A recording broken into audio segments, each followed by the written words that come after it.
Hi friends, in previous session we discussed the date function. One is a get date. So by using get data we can get a 2-day date.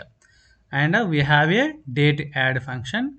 By using this date add function we can add year, month, days, and we can subtract days to the current days. So I want I want so instead of a date add, I have a date difference function. Now I am removing these queries. Okay. So we have a one more function called date diff. So date diff function used to get the difference.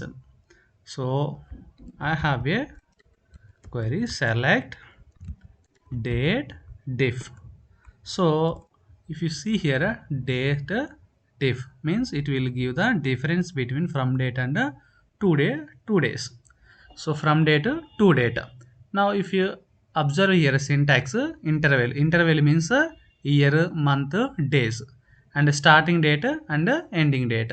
Starting date means from date, end date means 2-day data. Okay, so anything start date end data we can treat it. Now interval I'm giving a year.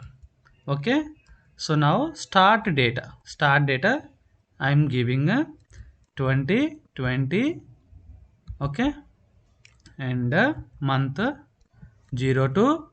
Okay, 03, and this is a end data 2025.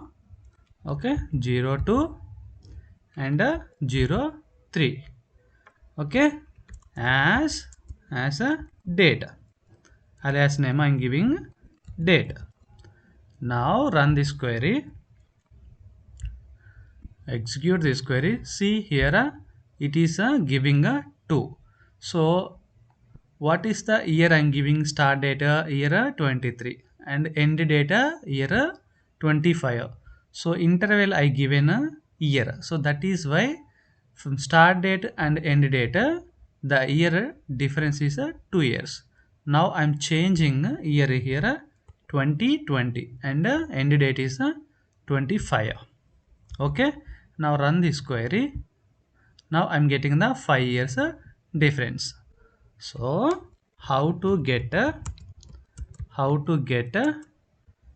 date difference, date difference. So by using this query we can get so date difference, and I want to get a date difference as a month instead of a year.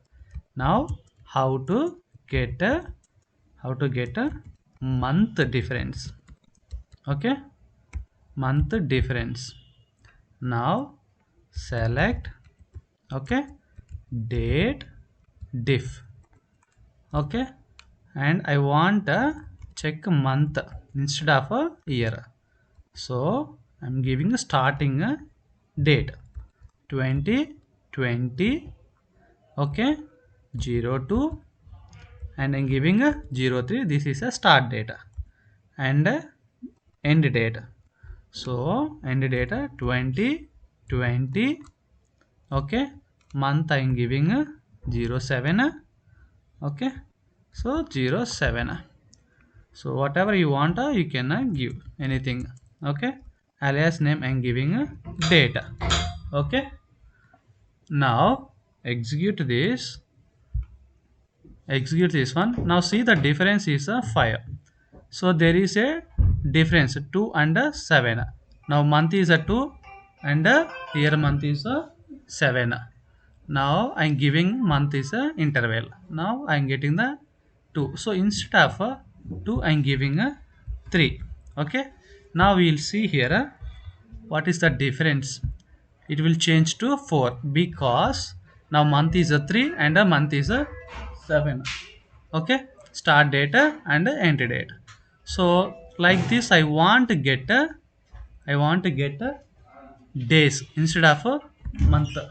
Okay, now see same how to how to get a how to get a days difference.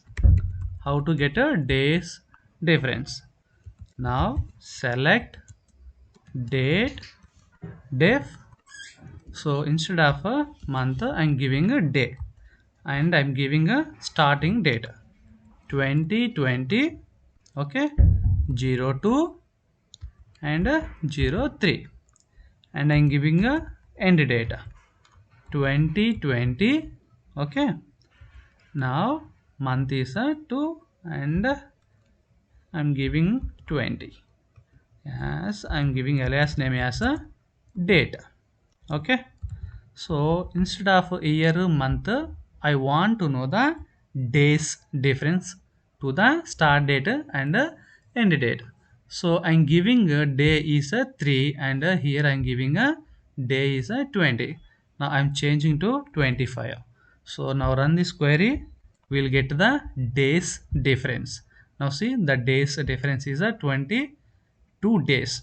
Now if I change year, so I want to change the year. Now run this query, we'll see the 388 days difference to the start date and end date. So like this we can find the days difference, month difference, year difference by using the date diff function. This is a free defined function SQL provided. So like this you want compare, you want to know the days start date and end date difference, we have to use this data diff function. In coming session we learn the more, okay, more date functions. So please watch the SQL server tutorials and practice. Okay friends, thanks for watching the video. Have a nice day.